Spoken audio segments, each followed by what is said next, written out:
लोकसेवा ड्रिमको नयाँ भिडियो श्रृङ्खलामा सम्पूर्ण साथीहरूलाई हार्दिक स्वागत छ। नमस्कार। आज हामी नेपालकै बहुचर्चित कृषि विकास ब्याङ्कको कर्मचारीको तलब, सेवा सुविधा, पेन्सन र विभिन्न अन्य विषयमा विस्तृत रूपमा छलफल गर्न गइरहेका छौँ।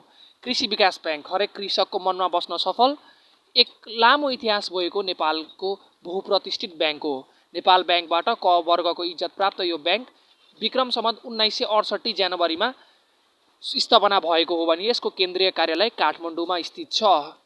हाल कृषि विकास ब्याङ्कले नेपालभरि 269 वटा शाखा राखिरहेछ भने यसको जम्मा कार्यालय चाहिँ 285 वटा छन्। यसको केन्द्रमा एउटा, प्रदेशमा 10 वटा छ भने तालिम केन्द्रको नाममा 5 वटा यसको कार्यालयहरू रहेका छन्। हाल कृषि विकास ब्याङ्कले नेपालमा 129 वटा एटिएम सञ्चालन गरिरहेको छ। कृषि विकास ब्याङ्क नेपाल सरकारको अर्थ मन्त्रालयको अधीनमा रहन्छ भने यो 51% सरकारको हो भने अरू रहेको 49% चाहिँ प्राइभेट सेक्टर यानि आम सर्वसाधारणले इन्भेस्ट गरेका छन्। कृषि विकास ब्याङ्कले गत आर्थिक वर्षमा 3 अर्ब 52 करोड रुपियाँ मुनाफा कमाएको एक तथ्याङ्कले पुष्टि गर्छ। कृषि विकास ब्याङ्कले हाल नेपालका होनहार 2670 जना नेपाली सर्वसाधारणले चाहिँ आफ्नो कर्मचारीको रूपमा सेवा सुविधा प्रदान गरिरहेछ। यसको 250 वटा अफिस र 269 वटा कार्यालयहरूमा कार्यालय सहयोगी भनेर 129 जना रहेको छन् भने यसले 4 देखि लिएर 11औं तहसम्मका कर्मचारीहरू आफ्नो अधीनमा राख्छ। 11औं तहका 4 जना, 6 देखि 10 मा 1052 जना, 4 देखि 5 मा अन्य चाहिँ कार्यालय सहयोगीहरू छन्। 4 देखि 5 र कार्यालय सहयोगी चाहिँ अरू 2670 मध्येबाट रहेकोहरू। अब यसको सिलेक्सन चाहिँ कसरी हुन्छ भन्दा लोकसेवा चाहिँ सरकारले लिन्छ, लोकसेवाको एक्जाम चाहिँ सरकारले लिन्छ भने इन्टरभ्यू र अरू लिखित चाहिँ ब्याङ्कले आफै लिन्छ। अनि त्यो पछाडि अब हजुरहरूलाई म तलबको बारेमा विस्तृत रूपमा छलफल गराउँछु भने त्यो पछाडि हामी अपग्रेड चाहिँ प्रति वर्ष कति कर्मचारी चाहिँ कुन तहदेखि कुन तहमा अपग्रेड हुन्छन् र त्यो पछाडि अरू सेवा सुविधाको बारेमा चाहिँ हामी अब विस्तृत रूपमा सुरुमा तलबको बारेमा जानकारी लिन्छौँ, त्यो पछाडि छलफल गर्नेछौँ। यसको तलब चाहिँ सरकारले 51% ओन गरेको हुनाले जुन सरकारले 4 देखि 5 तहकादेखि लिएर 11औं तहका कर्मचारीहरूलाई जुन तरिकाले तलब दिन्थ्यो त्यही तरिकाले चाहिँ हुन्छ भने यसको ग्रेड अपग्रेडहरू चाहिँ हुँदैन। किनभने ग्रेड अपग्रेड चाहिँ कस्तो हुन्छ भने यसले प्रति वर्ष उसकै इन्टरनल कर्मचारीहरू हुन्छ नि त्यो इन्टरनल कर्मचारीको चाहिँ एक्जामिनेसनबाट हायर गर्छ।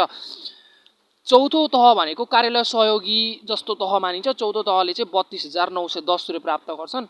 त्यसैगरी 5औं तहले चाहिँ 34,730 रुपियाँ प्राप्त गर्छन्। त्यसैगरी 6औं तहकाले चाहिँ मासिक रूपमा कृषि विकास ब्याङ्कबाट 43,690 रुपियाँ प्राप्त गर्छन्। त्यसैगरी 7औं तहका चाहिँ यो 6औं तहदेखि चाहिँ अधिकृत तह स्टार्ट हुन्छ है त। 7औं तहले चाहिँ 45,540 रुपियाँ प्राप्त गर्छन्। त्यसैगरी 8औं तह हुन्छ, 8औं तहले चाहिँ 48,740 रुपियाँ प्राप्त गर्छन्। त्यसैगरी 9औं तहका कर्मचारीले 52,420 रुपियाँ 52,420 प्राप्त गर्छन्। त्यसैगरी 10औं यानि सेकेन्ड सिनियर पदका जुन कृषि विकास ब्याङ्कका कर्मचारी हुन्छ उहाँहरूले चाहिँ 56 यानि 56,790 रुपियाँ प्राप्त गर्नुहुन्छ। त्यसैगरी 11औं तह यानि सबभन्दा अप्पर पोस्ट उहाँहरूले चाहिँ मासिक रूपमा 60,490 रुपियाँ प्राप्त गर्नुहुन्छ।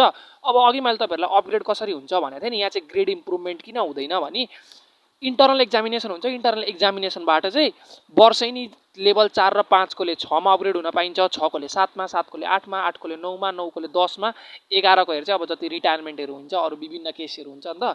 अनि त्यो पछाडि 6औं मा चाहिँ 241 जना अपग्रेड हुनुहुन्छ। त्यसैगरी 7औं मा 417 जना हुनुहुन्छ, 8औं मा 115 जना हुनुहुन्छ, 9औं मा 134 जना हुनुहुन्छ, 10औं मा 38 र 11 मा 4 जना चाहिँ वर्षेनी रूपमा अपग्रेड हुन्छ। यो चाहिँ ब्याङ्कको इन्टरनल एक्जामिनेसनको प्रोसेसको मार्फतबाट हुन्छ।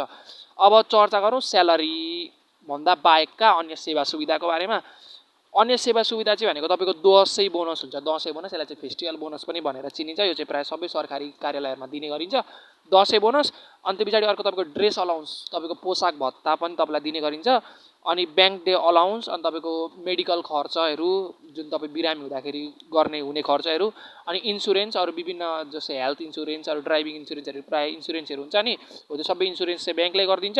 तपाईँको प्रोभिडेन्ट फन्ड पनि हुन्छ जुन 10% अफ स्यालेरी हुन्छ। क्लोजिङ बोनस भनेर तपाईँले आर्थिक वर्षको अन्त्यमा पाउनुहुन्छ क्लोजिङ बोनस। अनि त्यसरी अरू भनेको तपाईँले 1 महिना चाहिँ होलिडे घर भिजिटको लागि, अब सरकारी कार्यालय सरकारी अधीनमा भएपछि सरकारी विद्यालय छुट्टी हुने भइहाल्यो। अरू 1 महिना चाहिँ तपाईँले घर भिजिट गर्नको लागि 12 महिनामा 1 महिना चाहिँ छुट्टी पाउनुहुन्छ, जुन चाहिँ तपाईँले एकैचोटि लिँदा पनि भयो वा पालै पालो गरेर लिँदा पनि भयो। अनि तपाईँको अब त्यो पछाडि सरकारी कार्यालयहरूमा त पेन्सन हुन्छ।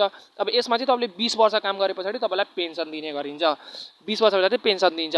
पेन्सन चाहिँ कुन तरिकाले दिन्छ नि, अधिकृत लेभल जुन 6 देखि 11औं लेभलको हुन्छ, उहाँहरूले चाहिँ वर्किङ इयर भनेको कति वर्ष काम गर्नुभयो त्यो मल्टिप्लाई बाई सबभन्दा लास्ट स्यालेरी स्केल भनेको लास्ट स्यालेरी स्केल कति छ, कुन तहको छ, त्यो डिभाइड बाई 60 गरिन्छ। त्यसरी पेन्सन दिने गरिन्छ।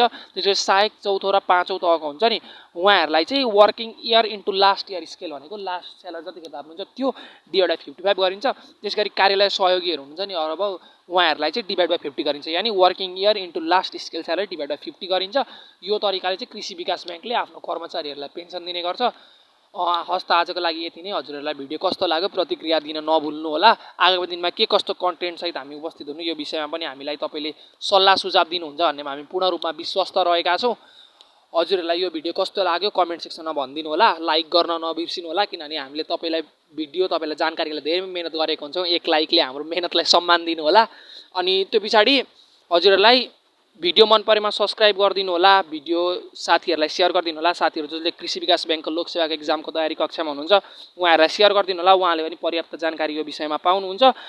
र यदि तपाईँहरू हाम्रो च्यानलमा पुरानो हुनुहुन्छ भने तपाईँले पक्कै सब्सक्राइब गरिसक्नु भएको होला, बेल आइकन दबाइसक्नु भएको होला। यदि नयाँ हुनुहुन्छ भने हाम्रो च्यानललाई सब्सक्राइब गरिदिनु होला, हामीसँग कनेक्टेड रहनु होला। सम्पूर्ण लोकसेवासँग सम्बन्धित विषयहरूको जानकारी हाम्रो च्यानलबाट डेली रिलिज हुने गर्छ। हाम्रो च्यानलसँग अपडेट रहनु होला।